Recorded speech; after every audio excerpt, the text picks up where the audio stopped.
Whoa, what's up guys? My name is Brandon of Brandon's Films and welcome back to the channel, and if you are new here, welcome to the channel. Guys, we finally did it. We hit 150 subscribers, which is absolutely nuts. You've been killing it with the support, so I just wanted to tell you guys thank you so much from the bottom of my heart.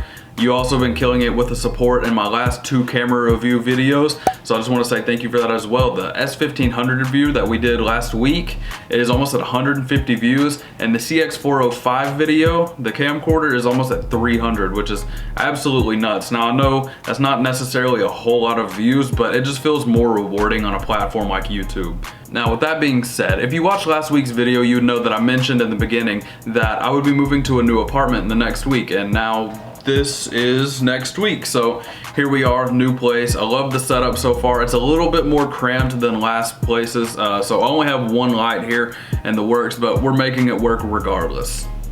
But I'll stop wasting your time. Without further ado, we have another awesome camera review, so let's go ahead and hop into it. Roll the intro.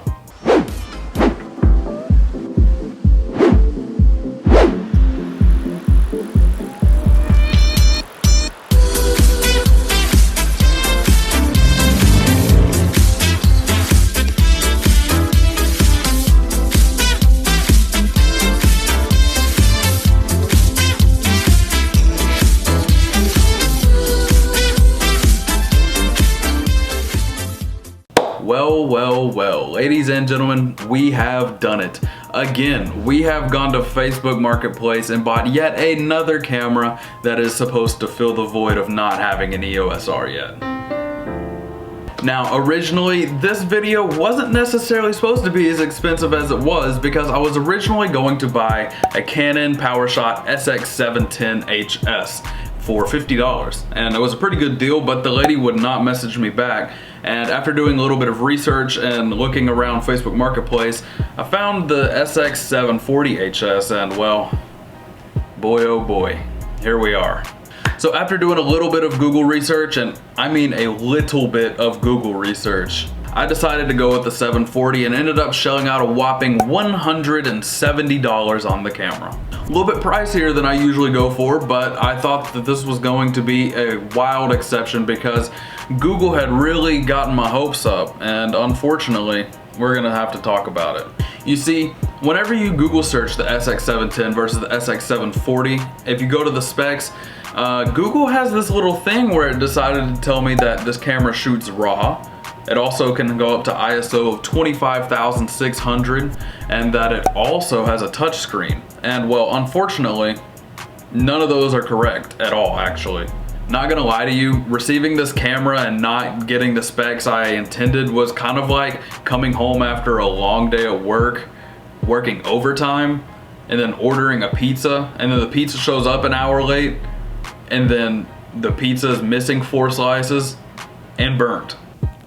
Now, I know it might sound like I'm going hard on this camera already, but really and truly, I love this camera to death, and I'm super impressed by it. It was just the lack of my own research that caused this misunderstanding, and I feel obligated to tell my viewers this because I don't want any of them to be misinformed or misled like I was. So with that being said, let's go ahead and look at the test footage and photos that I've got out in the field. That way you can see how good this camera actually really is.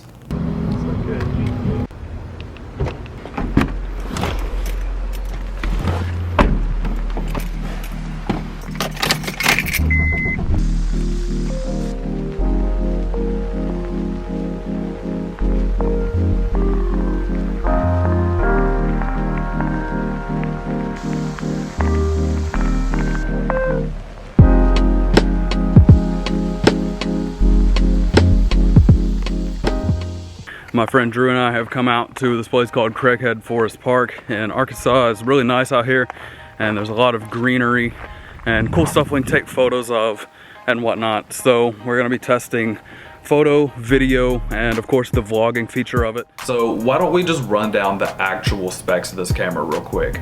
This tiny camera here boasts a 20.3 megapixel CMOS type sensor. This camera also features optical image stabilization, so pretty cool. Now, as far as the lens goes, this has a 40 times optical zoom and can go up to 160 times with digital zoom enabled. You want to redo the zoom? That goes crazy. And the lens also has an aperture of f3.3 to 6.9. Not to mention this camera can also do a little bit of macro shooting, so that's pretty cool. I wouldn't say it's the best at it, but it is fairly decent. The shutter speed of this camera can go from 1/3200th of a second to 15 seconds, so you can do long exposures. Now let's get into where this camera really shines, which is the video aspect of it. So as you can see right here on the camera, we have 1080p, 30 frames per second, we have 720/60, we have 1080/60, and 4K 30. As you can see, there is no 24 frames per second, which is a little bit of a letdown, but of course it's nothing new with Canon's entry-level cameras. So one thing I've actually noticed that you can do to get around this, if you want to a certain extent, you can go right here, and then you can go to your menu, go to function settings, and then on page 3, there is NTSC. You can switch that to PAL mode right here.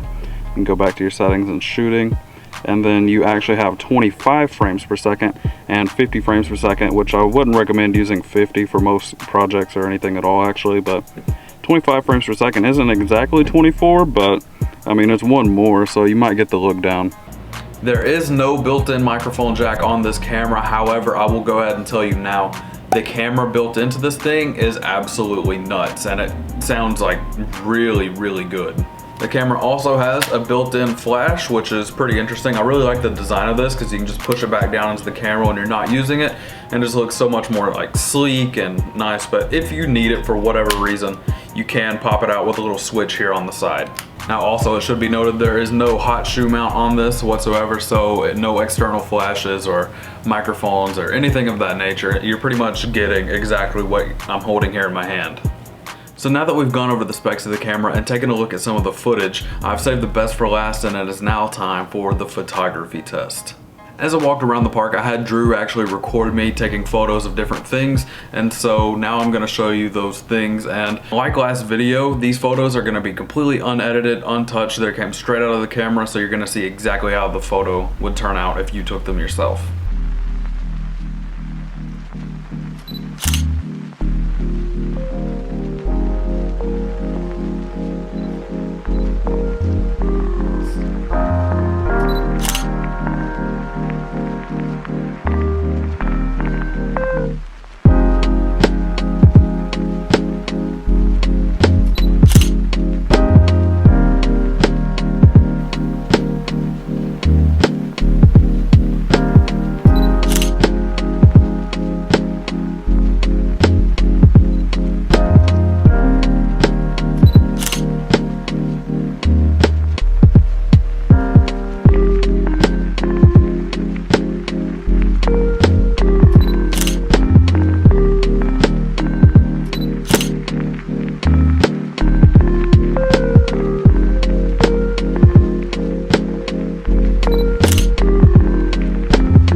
Honestly, they're not that bad, right? I'm personally impressed with the camera, although there were a few little shortcomings that I will go over here in just a second, but overall, I don't have many complaints, especially seeing that this is mostly a video camera anyway.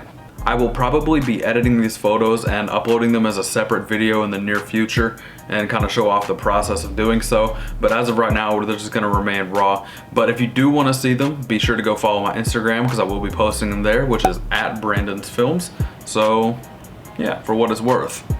So to wrap this review up, I want to go over a few little bullet points that I've written down over the course of using this camera, and it's about 3 each. I have some bullet points of pros and cons. Now, the things that I do like about this camera are obviously the size. This thing is incredibly small, and as you can see in this clip, it fits perfectly in my pocket and does not stick out looking like I have a huge brick in there, so I really appreciate that, and I definitely will be carrying this around whenever I don't want to carry all of my gear with me. The second thing that I really like about this camera is obviously the zoom. I said before that it's absolutely nuts, but I am absolutely blown away with it, and I was honestly kind of imagining that the footage would get a little bit grainy or low quality whenever you enter the territory of using the digital zoom, but the footage actually did rather well, especially considering the fact that I was shooting across a lake. And the third thing that I like about this is the microphone sounds absolutely incredible. If you're using it as a vlog camera, the microphone sounds just as good as this Rode video mic, and I mean, that's just really it. I mean, it sounds so good. It's very nice, and it actually works pretty well. So in that regard, it's pretty nice, and from what I can tell, doesn't seem to be. The first thing that I dislike about this camera a lot is that because it doesn't have a viewfinder, you're not able to set focus points, so the camera tries to automatically pick up the subject, so you have to hold the button down halfway in order for it to kind of gain its focus. And oftentimes I would find the camera not doing a great job of that and completely missing the subject, and so I just have to sit there and keep pressing the button halfway until it recognizes the actual subject of the photo, and you can see that in this clip.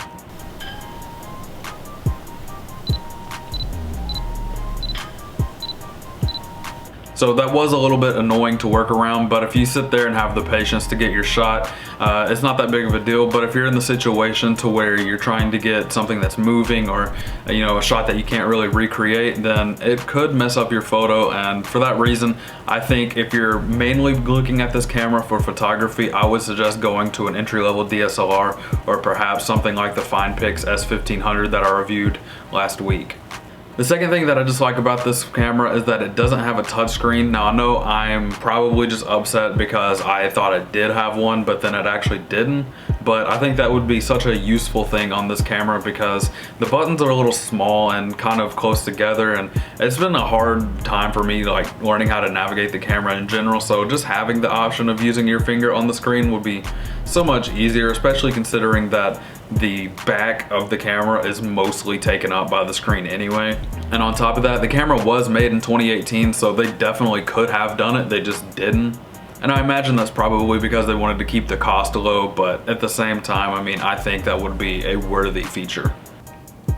The third and final thing I dislike about this camera is the fact that there is no manual functions for the video mode on this camera.